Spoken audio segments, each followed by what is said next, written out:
నమస్తే, నేను మిస్సిరి.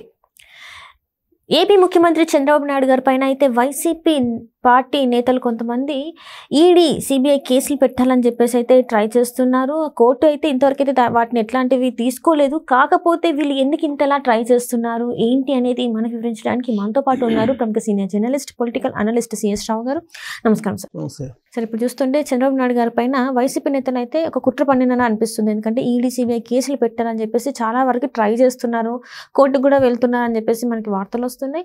అసలు ఎందుకు వీళ్ళు ఇలాంటి ప్రయత్నాలు చేస్తున్నారు? దీని వెనుక ఒక బలమైనటువంటి కారణం లేకపోలేదు. ఏంటి ఆ కారణం అని అంటే, జగన్మోహన్ రెడ్డి గారు 2019లో ముఖ్యమంత్రి అయిన తర్వాత ఆయన చేసింది ఏంటి అని అంటే, మాజీ ఎమ్మెల్యేలు, మాజీ మంత్రుల్ని వరుసగా అరెస్ట్ చేస్తూ వచ్చారు. మీరు గుర్తు చేసుకుంటే అచ్చెన్నాయుడు మీద ఈఎస్ఐ కేసు పెట్టారు. అక్కడ ఏదో గోల్మాల్ జరిగిందని. ఇప్పటి వరకు ఆధారాలు చూపించలే. జగన్మోహన్ రెడ్డి గారు 5 సంవత్సరాలు ఉన్నారు కదా ముఖ్యమంత్రిగా. ఈ 5 సంవత్సరాల్లో ఎక్కడా కూడా ఆధారం చూపించి ఛార్జ్షీట్ వేసినట్టు దాఖలాలు లేవు. అచ్చెన్నాయుడిని అరెస్ట్ చేశారు. అప్పట్లో నానా రకాల హింస పెట్టారు. ఆయన్ని అక్కడి నుంచి వాళ్ళ శ్రీకాకుళం దగ్గర నుంచి విజయవాడకి రోడ్డు మార్గాన్ని తీసుకొచ్చి ఆయన ఆ టైంలో ఫైల్స్కి సంబంధించి ఆపరేషన్ చేయించుకున్నా కానీ, ఆ వైద్యులు ప్రమాదకరం అని చెప్పినా కానీ పోలీసులు ఆయన్ని రోడ్డు మార్గాన్ని తీసుకొచ్చి నానా రకాల హింస పెట్టి గుంటూరు హాస్పిటల్లో, గవర్నమెంట్ హాస్పిటల్లో పెట్టి ఇబ్బందులు పెట్టి జైలుకి పంపించారు. అది అయిపోయిన తర్వాత వెంటనే కొల్లు రవీంద్ర, అప్పట్లో మాజీ మంత్రి, ఇప్పుడు మంత్రి, వీళ్ళిద్దరు ఇప్పుడు మంత్రులు, అప్పట్లో మాజీ మంత్రి కొల్లు రవీంద్ర, ఆయన మీద హత్యాయత్నం కేసు పెట్టారు. హత్యాయత్నం కేసు పెట్టి ఆయన్ని జైలుకి పంపించారు. ఇద్దరు బీసీ నాయకులే. ఇది అయిపోయిన తర్వాత చింతమనేని ప్రభాకర్, దెందులూరు ఎమ్మెల్యే, చింతమనేని ప్రభాకర్ మీద SC/ST కేసులు పెట్టి ఆయన్ని జైలుకి పంపించారు. అప్పుడు ఆయన మాజీ ఎమ్మెల్యే. ఆ తర్వాత పొన్నూరు ఓటమి ఎరిగినటువంటి నాయకుడిగా ఉన్నటువంటి ధూళిపాల నరేంద్ర 2019 ఎన్నికల్లో ఓడిపోయారు. మాజీ ఎమ్మెల్యేగా ఉన్నాడు ఆయన. సంఘం డైరీని విజయవంతంగా ఆయన నిర్వహిస్తున్నారు. వాళ్ళ ఫాదర్ దగ్గర నుంచి వారసత్వంగా వచ్చినటువంటి డైరీ అది. దాంట్లో ఏదో అవకతవకలు జరిగాయి అని చెప్పేసి కేసు పెట్టి ఆయన్ని జైలుకి పంపించారు. అది అయిపోయిన తర్వాత జేసీ ప్రభాకర్ రెడ్డి ట్రాన్స్పోర్ట్లో ఏదో కుంభకోణం చేశారు. ట్రాన్స్పోర్ట్కి సంబంధించి ఆయన బస్సులకు సంబంధించి ఏదో మిస్యూజ్ చేశారని చెప్పి కేసులు పెట్టి ఆయన్ని కడప జైల్లో పెట్టారు.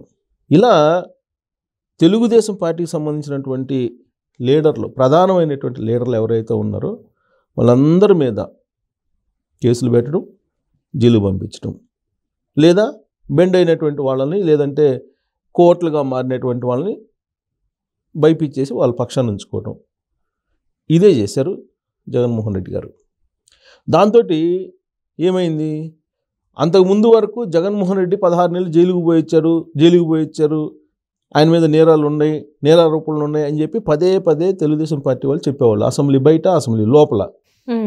వీళ్ళందరినీ జైలుకు పంపించిన తర్వాత అప్పుడు వైఎస్ఆర్ కాంగ్రెస్ పార్టీ వాళ్ళు జగన్మోహన్ రెడ్డి గారు ఏమందుకున్నారు స్లోగన్ను, జైలుకి మీరు పోయి రాలేదా, నేను ఒక్కడనే కాదు కదా, మీరు కూడా పోయి వచ్చారు కదా జైలుకి అని చెప్పి వాయిస్ వినిపించడం మొదలుపెట్టారు.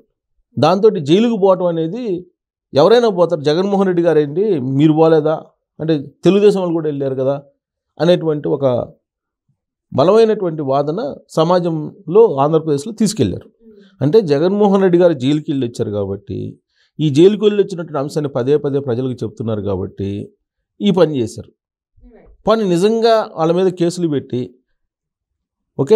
వాళ్ళ మీద నిజంగా కేసులు పెట్టి అవి కనుక ప్రూవ్ చేసినట్టయితే ప్రజలు నమ్మిండేవాళ్ళే. 5 సంవత్సరాల పాటు ఉండి కూడా ప్రూవ్ చేయలేకపోయారు కదా. ఇదంతా ఒక ఎత్తు అయితే, చంద్రబాబు నాయుడు గారిని ఏం చేశారు, స్కిల్ కేసులో ఆయన్ని ఆధారాలు లేకుండా 41A నోటీస్ కూడా ఇవ్వకుండా నంద్యాల అరెస్ట్ చేసి రాజమండ్రి సెంట్రల్ జైలుకి పంపించారు కదా. సో చంద్రబాబు నాయుడు గారిని 53 రోజులు ఉంచారు కదా. 53 రోజులు ఉంచిన సందర్భంగా వాళ్ళు ఏంటి ఆధారాలు లేకుండా మీరు ఎలా అరెస్ట్ చేస్తారని చెప్పి అడిగితే వాళ్ళు చెప్పే మాట ఏంటంటే తెలుసా, 16 నెలలు జగన్మోహన్ రెడ్డి ఉండొచ్చారు కదా జైల్లో, ఈయన ఒక 3 నెలలన్నీ ఉంటే తప్పేంది, ఇలాంటి వాదన వినిపించారు ఉమ్. వైఎస్ఆర్ కాంగ్రెస్ తప్పు పార్టీ చేయకున్నా వాళ్ళు. కూడా వైఎస్ఆర్ కాంగ్రెస్ పార్టీ వాళ్ళు ప్లస్ పబ్లిక్లో కూడా అదే వాయిస్ తీసుకెళ్ళగలిగారు వాళ్ళు వాళ్ళ సొంత మీడియా కూల్ మీడియా ద్వారా. జగన్మోహన్ రెడ్డి గారు 16 నెలలు ఉంచారు కదా, అది చంద్రబాబు నాయుడు గారు వల్లనే జైలుకి వెళ్ళాడు కదా జగన్మోహన్ రెడ్డి. కాబట్టి ఇప్పుడు చంద్రబాబు నాయుడు గారు జైలుకి వెళ్తే ఏమవుతుంది, ఆయన 16 నెలలు ఉన్నప్పుడు ఈయన 3 నెలలు ఉండడానికి ఏమైంది అనేటువంటి వాయిస్ని పబ్లిక్లో కూడా తీసుకెళ్లారు ప్రమాదకరంగా. ఎలక్షన్ ముందు జరిగినటువంటిది గ్రౌండ్లో. అసలు చంద్రబాబు నాయుడు గారికి జగన్మోహన్ రెడ్డి జైలుకి వెళ్ళడానికి సంబంధం లేదు. అదేమో కాంగ్రెస్ పార్టీ వాళ్ళు పెట్టినటువంటి కేసు. ఆల్రెడీ షర్మిల గారు ఈ మధ్య చెప్పారు కదా, పన్నువోలు సుధాకర్ రెడ్డి వాళ్ళ వైఎస్ రాజశేఖర రెడ్డి పేరును కూడా పెట్టించాడు, దాంట్లో షార్ట్ షీట్లో పెట్టించారని చెప్పి షర్మిల గారే ఆ మధ్య చెప్పారు కదా ఈ మధ్యకాలంలో. ఇప్పుడు అక్కడేమో కాంగ్రెస్ పార్టీకి సంబంధించినటువంటి వాళ్ళు పెట్టినటువంటి కేసు. ఆ కేసును బేస్ చేసుకొని కిట్పోక కింద జగన్మోహన్ రెడ్డి గారిని అరెస్ట్ చేశారు సిబిఐ అరెస్ట్ చేసి లోపల పెట్టింది 16 నెలలు. దీంట్లో చంద్రబాబు నాయుడు గారికి ప్రమేయం ఏముంది? ఆ రోజున ఒక ప్రత్యర్థి పార్టీ నాయకుడిగా కిట్పోకకి పాల్పడినటువంటి జగన్మోహన్ రెడ్డి గారి కేసుల్ని ఖచ్చితంగా క్వశ్చన్ చేస్తారు. క్వశ్చన్ చేయకుండా ఎలా ఉంటారు? ఆ క్వశ్చన్ చేయడమే చంద్రబాబు నాయుడు గారే అరెస్ట్ చేయించారు జగన్మోహన్ రెడ్డి అనేటువంటి ప్రచారం ప్రజల్లోకి తీసుకెళ్లారు. దానికి ట్విట్ ఫర్ ట్యాట్ అన్నట్టు దానికి ప్రతిగా ఈ అరెస్టు అనేటువంటి దాన్ని క్రియేట్ చేశారు. అంటే జైలుకి నేను ఒక్కనే కాదు, చంద్రబాబు నాయుడు గారు కూడా వెళ్ళారు అని చెప్పుకోవడానికి.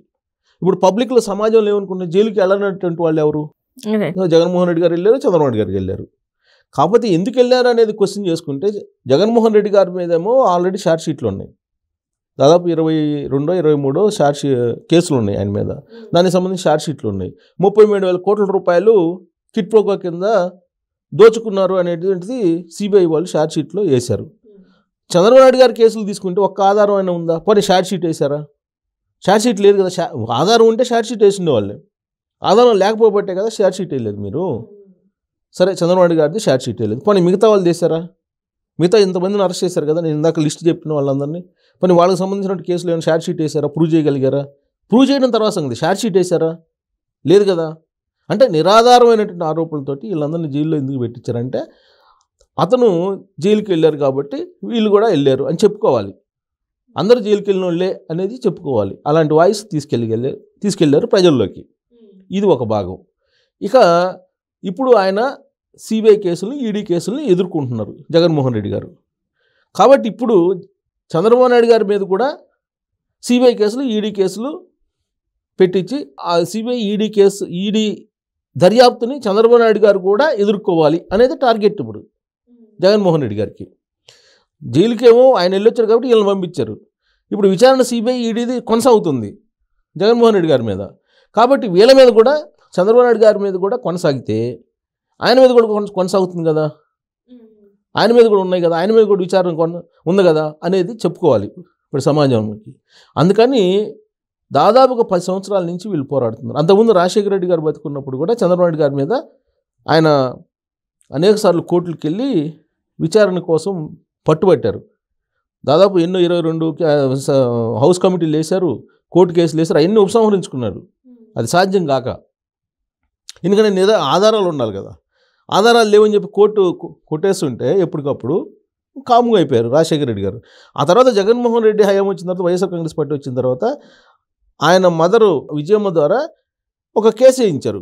చంద్రబాబు నాయుడు గారు 3 లక్షల కోట్లు ఏమో దోసేశారని చెప్పేసి ఏదేదో మొత్తం వాళ్ళ సొంత మీడియాలో రాసినటువంటి ఆర్టికల్స్ అన్నింటినీ, దాని సారాంశాలన్నింటినీ కలిపి కోర్టుకు వేస్తే కోర్టు తిరస్కరించింది, యాక్సెప్ట్ చేయలేదు, తీసుకోవాలా.